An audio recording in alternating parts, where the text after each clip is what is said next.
I can just keep interviewing entrepreneurs like everybody else is doing, or I can actually do something that's needed in this world. I can fill a void that's not being filled right now. And that's what other podcasters need to realize is you need to fill a void that's not currently filled. That's your podcast voice.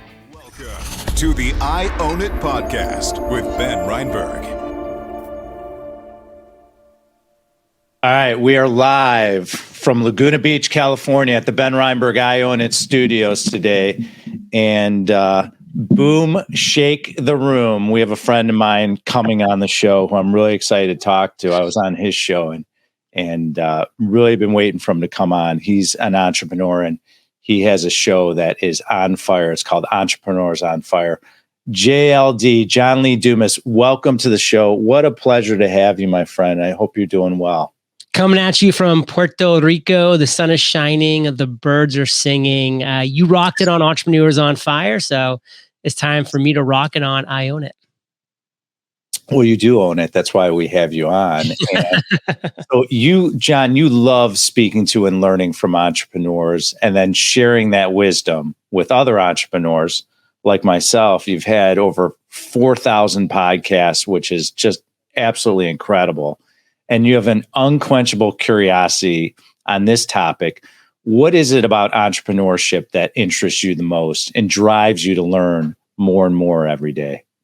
It has a lot to do with the name of your podcast, to be honest. I love the idea of being in complete control, of having full ownership over my successes, over my failures. I look very fondly back on my time in the military. I was an officer in the U.S. Army for 8 years. I'm very proud of my service, but guess what? I did not own it. I did not own the U.S. Army. I did not own the 4 tanks and 16 men that I was a platoon leader in charge of. I was a cog in a very big machine, and I learned a lot and got some great discipline from that for sure. But it did teach me that, man, I want to be in control. I want to create something that I'm passionate about, that I'm excited about, that I can give expertise, knowledge, and value to the world in. And that's what entrepreneurship is to me. Waking up every single morning and know that my schedule is full of things that I decided I wanted to do because I thought it was going to bring my business forward, my brand forward, because it was going to impact and give value to my listeners, to an audience that was out there consuming that content. And that has always excited me. So, Jon, there's a line that I love that you say is the best teachers never stop being students. What are some entrepreneurial insights you've learned recently that got you excited? There's so many, because like you said, when you interview 4,000 entrepreneurs over a decade, you literally have 4,000 mentors. And that's honestly how I look at every one of my guests. Like when I'm speaking to them and I'm interviewing them and I'm having conversations with them, I'm learning just as much as my listeners. Like I'm taking notes. I'm having aha moments. I'm getting off those calls and being like, how can I implement that attitude, that mentality, that strategy, that tactic to my business? And I love that. And there's just so many tried and true things that do come up over and over again with successful entrepreneurs. There's only 3 things that have always stood out to me when it comes to successful entrepreneurs. And whenever I am speaking with or coaching or mentoring individuals who are not finding success, they're not doing 1, 2, and typically they're not doing any of these 3 things. And number 1 is productivity, being productive. Now, people think they know what productivity is, but they don't. So they think being productive is being busy and, always doing something and like getting stuff done. It doesn't matter if you get stuff done. That's not being productive. Are you producing the right content? Are you producing the right results for your business? It's not exactly the fact that you're getting stuff done. It is the quality and the what that you are getting done that's going to be successful for you. So for me, productivity means you're producing the right content for you and your business.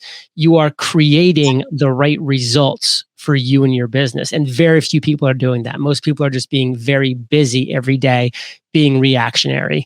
Another thing is discipline. Like all the successful entrepreneurs that I've seen have been very disciplined. And what I mean by that is every day they have a plan of action and they are a disciple to that plan of action, meaning they follow that plan through to the letter, and they do not deviate from that. And then the last thing is focus. So few people are able to focus these days. I actually have a sign on the wall behind me that spells out the acronym for focus, which is follow one course until success. Focus. So many people are doing 5, 10, 20 different things, and they're not focused on anything. So they kick out a lot of things that are okay and mediocre and good, but nobody wants okay, mediocre, and good. Like, people don't want a pale, weak imitation of somebody else. They want the best. People will beat a path to the doorstep for the best solution to their problem, and they will ignore the second best solution to eternity. And the only way that you're going to create the best solution, the number one solution to a real problem, is to have this unbelievably hyper-focused drive towards creating that number one solution. Otherwise, forget about it. So if you don't possess those three things, you're not hammering those into your brain every single day, you're not going to be the type of successful entrepreneur that you probably want to be. So I want to ask you this. Who are some of the most memorable podcast guests that, what made those conversations special for you with all these episodes you've done? They're all memorable. They're all entrepreneurs on fire, and they've all crushed it. So I imagine that you were more a student than a teacher when you first started Entrepreneurs on Fire. Is that true? And when it's true to this day. Like, it was 100% me just being the students from the beginning, because I was trying to figure things out. And over time, I feel like because of my learnings and because of the education I received from being on the other side of all these conversations, I now have something to give, and I'm able to provide value as well. Although I try not to do too much on my shows, because I want the spotlight to be directly on to my guests where it should be. But I'm always a student, and I'll forever be the student. But when did you start feeling internally confident that you could be a teacher and mentor other entrepreneurs? I'd say at about episode 500. So after 500 interviews and really spending those hours as a student and continuing to read books on the side and listen to other things on the side and educate myself. So, somewhere around like 2 years and 500 episodes. One thing I love that you do is that you make your financial metrics visible for Entrepreneurs on Fire. Your podcast. Share more with our audience how you arrived at that decision to be an open book on your podcast by producing these wildly successful financials. Being from the Army and then going to law school and then being in corporate finance, like, I had this very traditional background, and I kind of was very wary of the online world, of online marketers, and it kind of felt slimy and scammy. And people can say anything, but what's the real deal? Like, what's really going on? And sometimes the real things that they're saying are not actually what's happening behind the scenes, or the things that they're saying is not actually happening behind the scenes. And so I just said, hey, like, I want to just be open, honest, and transparent with my audience. When things are going bad, I want to share that and share why, so people can learn from my mistakes. When things are going good, I want to share the details there so that people can learn and emulate from my success and implement that and those successes when it makes sense for their business.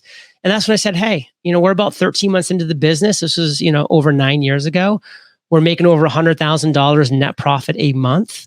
Let's bring my accountant in, let's bring my lawyer in, and let's validate these income reports, and let's share a tax tip and a legal tip on every one of them, and just continue to add value to entrepreneurs and show people what we're doing and how we're doing it. And, one of actually the more proud things of my income reports that has been a reality for me over the past 5 years is that I'm working 1 or 2 days a month and generating the kind of revenue that I'm generating right now. Let me take that back. Sorry.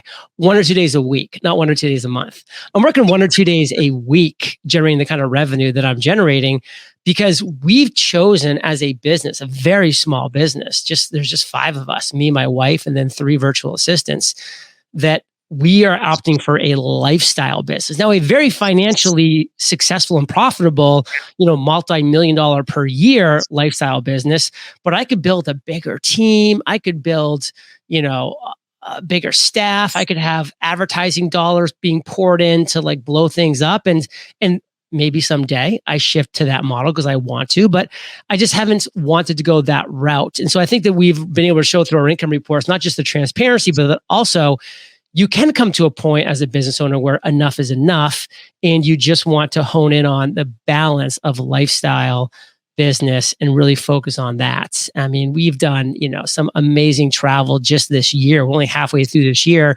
We've been on a 10-day cruise in the Caribbean. We went to Cancun. We did 3 weeks in Japan. We did 30 days in Europe, all while my business is just rocking and rolling because we've created a very small but efficient and effective team to do just that. Are you doing your podcast on the road when you're traveling? Never. So I just batch all of them. For instance, today, as soon as you and I are done talking, I start my back-to-back episodes of 7 interviews today. I have 7 interviews for Entrepreneurs on Fire today. And those are going live at the end of August right now. So that's how far ahead that I'm always staying, depending on when this is airing, for the listeners, that's about 2 months away from now. So for me, I always stay 1.5 to 2 months ahead.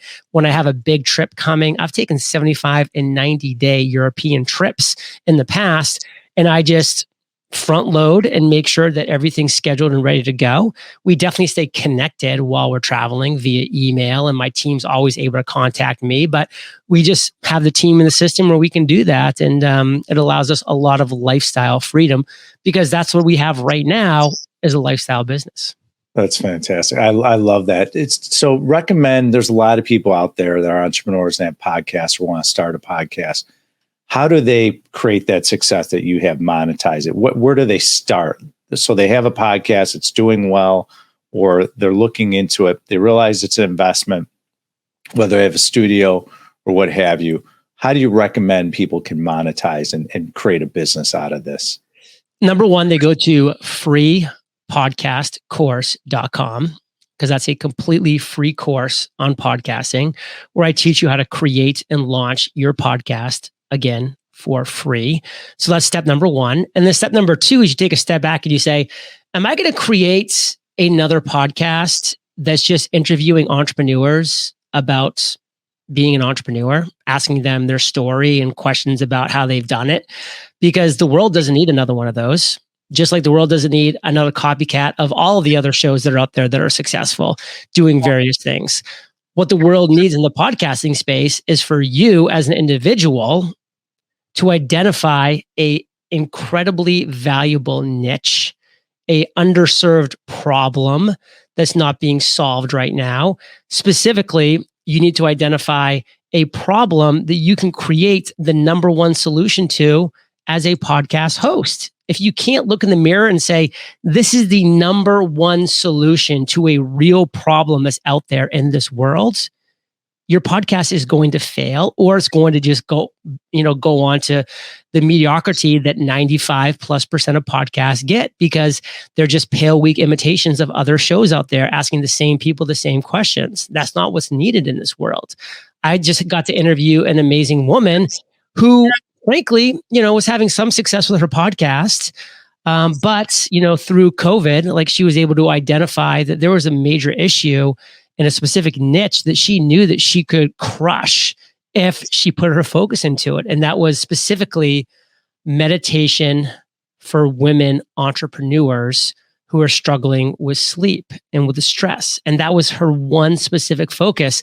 And there was no shows out there that were drilled down to that specific focus. And she ended up creating over 15 podcasts, and growing throughout her network that's all about that, because she took a step back and said, well, I can just keep interviewing entrepreneurs like everybody else is doing, or I can actually do something that's needed in this world. I can fill a void that's not being filled right now. And that's what other podcasters need to realize is you need to fill a void that's not currently filled. That's your podcast voice. That's its unique value proposition.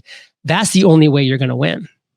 That's well said. I love that. There's another line I love is if you want to become an expert in a topic, then write a book about it.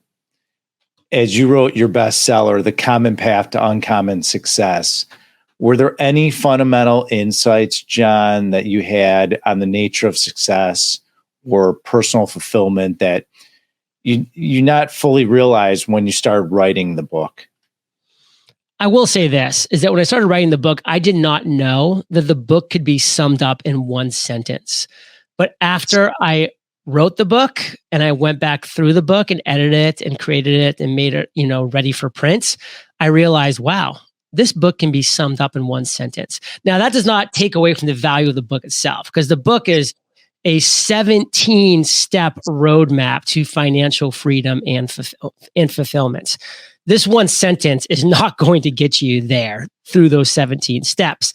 But the essence, the theme, the core meaning of the book can be summed up in one sentence. And if you remember the sentence, it's everything. And I've already alluded to it a few times today in this episode, which is you must create the number one solution to a real problem in this world. Everybody who's struggling right now, everybody who's having problems and struggles and obstacles and challenges with their business, it's because you have the second best solution to a problem, or the 10th or the 100th. You have not identified a number one solution that you can create to not just any problem, but to a real problem. And that's your problem. So what are your goals the next 5 years? Obviously, your show's growing and you've created a lifestyle for yourself. What are some goals you have for the next 5 years? Do you outline goals? I do outline goals. I'm a big believer in goals. I am the creator of the Freedom Journal, which is a journal that will allow you to accomplish your number one goal in 100 days. I'm very passionate about setting goals and accomplishing goals. I'm not a big believer so much in 5 and 10-year goals, because I think so much changes and adjusts. It's good to have, just a broad sense of the direction you want to move into, but I really love the shorter sprints. Even within the 100-day goals that I have within the book, there's 10-day micro sprints to get to that 100-day goal. So I'm more kind of focused on 100 days than 5 years, but in the broader sense, within 5 years, I really want to be waking up every day excited about what I'm working on. I want to remain ready to jump and to pounce on any exciting opportunity that I see. For the past few years, I've continued to want to produce Entrepreneurs on Fire, and I don't see that changing at all. But at the same time, there hasn't been an exciting opportunity that I have personally wanted to jump on. There's been a lot of exciting opportunities, and I'm glad other people have seen them and jumped on them, AI being the most recent one for sure.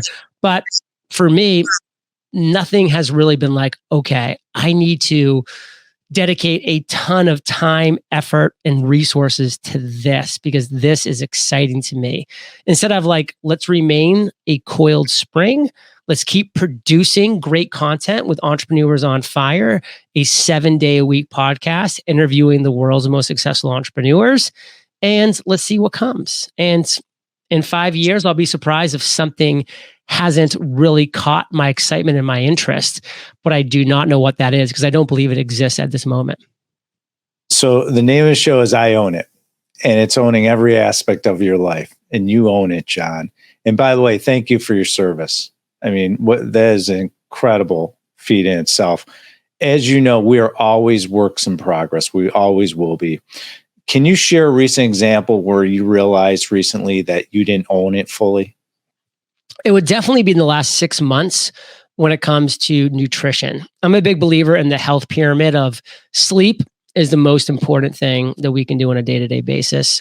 Then comes nutrition, and then comes exercise, because frankly, you can't out-exercise your mouth. All three of those things are incredibly important, and they all must be adhered to, but that's the order of importance that I put things to.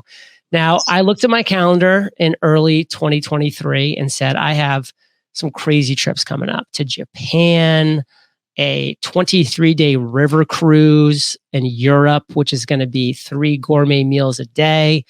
I've got another 10-day ocean cruise. I've got this, I've got that. So my nutrition has been something that I really feel like I have not been owning up to.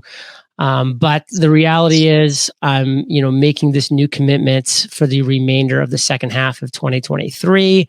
I'm actually currently, right now as we speak, looking into hiring a nutritionist for accountability and doing a couple things on the tracking side to make sure that I'm held accountable because I would love to really dial that aspect in. I've got, great focus when it comes to sleep, and I'm getting great sleep on most nights. I have my own personal trainer where I work out 3 days a week. And then I have my own gym where I'm doing other exercise activities 7 days a week of some form, of some shape, whether it be stretching, etc.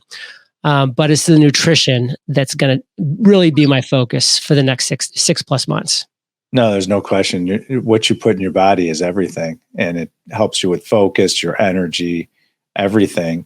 What do you do for sleep? A lot of people struggle with sleep. What are some of your insights to produce great results? A lot, and I prioritize it. So that's one thing. But the biggest things that I think really do help me with sleep is, number one, understanding that as humans, we do have a natural circadian rhythm. You have a lot of people that say, but I'm just a night owl. Like, I just get my best work done at night, or I can't fall asleep early, or I love sleeping in late. I'm like, okay, wake up at 5 a.m. for the next 30 days and tell me if you're still a night owl. Like, the answer is no, you're not, because we have a circadian rhythm where our body starts to release melatonin when the sun goes down, and then spikes cortisol when the sun comes up. That is just a reality. And when you adhere to your circadian rhythm, then you're going to have a lot better sleep scores. And by sleep scores, I'm talking about devices like Aura and your Apple Watch and Whoop and others that will track this. So, one of the first things I do every morning is I look at my sleep score. And so I've been able to improve it heavily over the past number of years because I've been able to see what works and what doesn't work.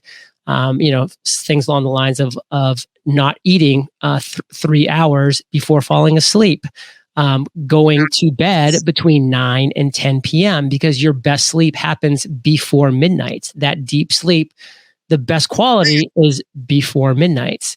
Also, using blue blockers at night so that I'm not taking in blue lights, which will spike cortisol. Also, being in a very cold, cool, dark room, having blackout shades. I use something called the Ooler, which keeps my sheets at a very brisk 64 degrees. So I'm not waking up sweating in the middle of the night, like throwing my covers off me and getting ripped out of the sleep cycle. And then, committing to getting out of bed early in the morning so that I'm actually tired when it comes to 9:30 p.m. at night. And I'm ready to go to bed, and I'm, making the most of my mornings. So I'm having like really good active mornings, getting out, seeing the sun in the morning, having that reset my circadian and making that be a big thing. And, getting plenty of sun during the day, which is beautiful and easy to do here in Puerto Rico. So I get natural vitamin D. And those are just some of the things. Believe me, there's even more. Wow. I love that. That's fantastic. So, Jon, we're going to wrap up with our 3 questions. Are you ready? Listo. All right. In our studio in Laguna Beach, we have a couch, and you're always welcome to come in if you're ever in Southern California. Feel free to let us know. I would say, Jon, lay down on the couch, kick off your shoes, close your eyes. How old are you now? 17 years old. Okay. You're 17. Go back 1 year to when you're 16. Okay. Being a man who's been through the military, has created a successful business, a great lifestyle. What advice at your age would you tell your 16-year-old self to really help you grow and develop into the person, you'd want to be? Try not to become a person of success, but rather a person of value. Albert Einstein. I like that. So it's our last day on earth. God forbid. It's just me and you. It's our last meal together. Your choice. What are we eating and what are we drinking?